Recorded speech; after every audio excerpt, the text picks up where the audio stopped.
Good morning and welcome to Dr. Lamba's Awakening Call Fresh episode. We, the human beings, the denizens of the society, are worried because of coronavirus, which has claimed a number of lives. And the fear is that the second wave of coronavirus is around the corner. Is it possible for coronavirus to have a second wave immediately? The first has not gone as yet. And the government of India today morning announced that the second wave is expected by the end of May. That is 1 month more. And the carnage, the killing, the dying, and the unemployment stares people in the face. This has to be watched very carefully. There's no vaccine till today, and no hope of widespread immunity to the new disease. One alarm is raised, and then the whole world runs helter skelter like a pack of rats attacked by a cat. If we look at the experiment of Singapore, I can see the sudden resurgence in infections. Despite being lauded in the early handling of the outbreak, Singapore did excellently, as did South Korea. And now Singapore, despite its success, is showing the revival of coronavirus. Nobody can deny that Singapore instituted a strong contact tracing system for its population. And yet, the disease re-emerged in cramped dormitory accommodations used by the thousands of the foreign workers. The way things are happening in USA and the things that are happening in India. There are inadequate hygienic facilities, there are shared canteens, and that's the same thing we see in the subcontinent. On Monday, for 1,426 new cases were reported, and 9 dormitories, the highest of which holds 24,000 men and women, were declared the whole dormitories isolation units. Now imagine 9 dormitories, each holding about 20,000 people. They are isolation units. So Singapore experience is a stark experience, is a threatening experience, is an experience which sends chill down my spine. And we marvel at the ability of the disease to come back strongly in places where people are in close proximity, as in Toronto, as in Mississauga, as in New York, as in Mumbai, as in Delhi. And the result is that not only the people live in close proximity, but they are unable to exploit any weakness in the public health system set up to counter it. A small upward fluctuation last week in the number of German infections, for example, another country which handled the pandemic very well, and they handled it via extensive testing, 50,000 tests every day. But they are also seeing a revival of and an upsurge of pandemic. So three countries are clearly seeing it: China, Singapore, and Germany. If coronavirus have come back in these three countries, where's the hope for USA and where's the hope for India and where's the hope for Canada? And if I look at the China again, the apparent success in bringing the outbreak in Hubei under control, there has been a spike in the north of the country. The whole north today is seeing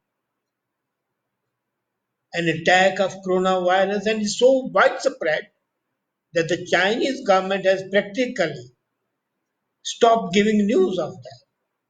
As a matter of fact, To divert the attention of the people, they are establishing bases on South Sea. And tomorrow morning, you'll see my article showing how China is diverting the attention of the people. But then that's a different question. Now, coming back to China, in the northeastern city of Harbin, near the Russian border, there are thousands of the people under strict lockdown because there are zero local transmission earlier. Now, in Harbin, till Saturday, there was a zero case. And now they say thousands and thousands of the people are suffering. So, all this raises a question, and a very pertinent question, how to reduce lockdowns and to avoid a second wave of coronavirus. Now, when I read and talk to the experts, I see that the conventional wisdom among scientists says that the second wave of any existing infection occurs after the capacity of the treatment and isolation becomes exhausted. But here, the treatment has not even started. And then there was another Indian report that 80% of the cases don't show any symptom of coronavirus. Now imagine people falling sick and they're not showing any symptom. What is it? Is it a portent of finishing the word? I don't agree. But then it's inexplicable and it can be explained. Now, in the case of social and political consensus supporting lockdown, is being overtaken by the public frustration. There have been riots in USA, there have been riots in India. And there's a demand everywhere to reopen the economies. Now, would that be a cause of the second wave? Or would the second wave be itself self created, disease created? The threat declines when susceptibility of the population to the disease falls below a certain threshold, or when widespread vaccination becomes available. Now, as far as coronavirus is concerned, the earliest we can have a vaccine would be in September. Earliest. And that was the Oxford University report. And if till September there is no vaccine, pari passu, the logical conclusion would be that coronavirus would come back with full force. So if almost 200,000 people have died till today, it might be 200,000, maybe half a million, maybe a million. And it's no consolation in that in the last flu, 50 million people did die. Are the politicians going to wait for that? But then what can the politicians do? Except to give people hope, promises that they know cannot be kept. I don't blame them. It's human nature to be optimistic, should be optimistic, nothing wrong with that. But to be blind is not human. The leaders have to be discerning and discriminating. They have got to see, and the trust factor is most important. Today, public is losing trust. I having do remember that when the first wave comes, the ratio of the susceptible and immune individuals in a population at the end of one wave determine the potential magnitude of the second wave. Now, waves would always be there. You throw a pebble in a pond, and the waves would be there, but they'll be decreasing in intensity, but they'll still be there.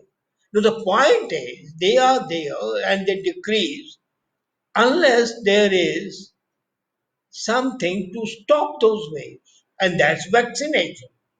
That's not available. So each wave determines the potential magnitude of subsequent wave.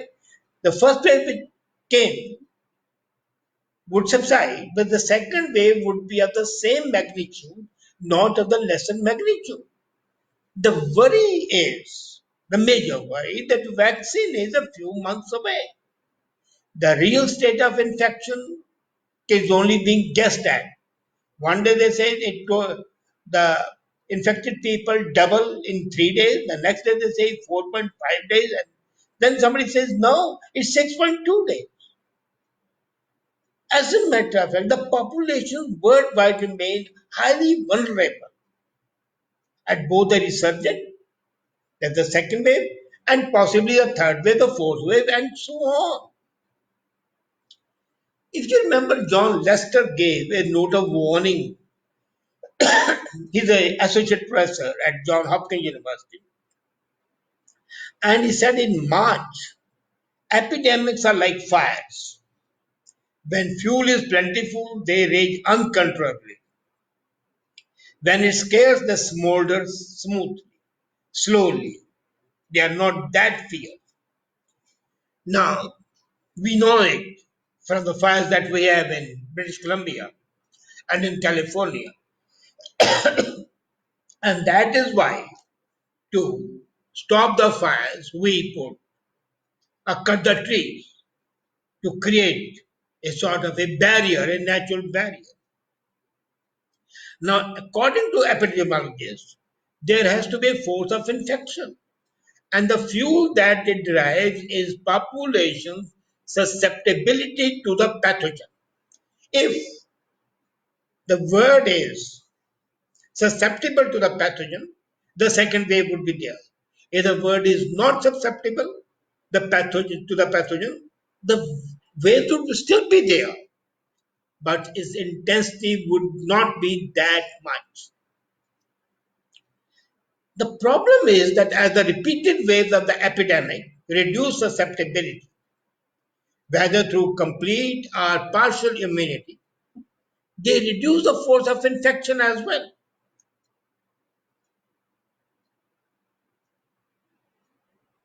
And this reduction of the immunity is likely to abate the intensity of the subsequent waves. But my worry is, again, as I said earlier, there are treatment galore. You look at the social media, every Tom, Dick, and Harry is becoming a doctor. Somebody is quoting the scriptures, the others are quoting the folk remedies, and nothing seems to work. And the scientists are dawdling, working 24 by 7.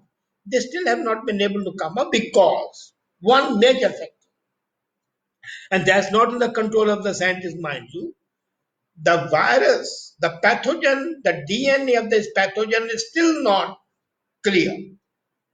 And if the DNA of the pathogen is not there, how can any researcher prepare a vaccine? The whole thing is, in fact, a cycle. And this cyclical problem is accentuating, increasing, enhancing the possibility of the second wave and the third wave. The only way is that there should be a global effort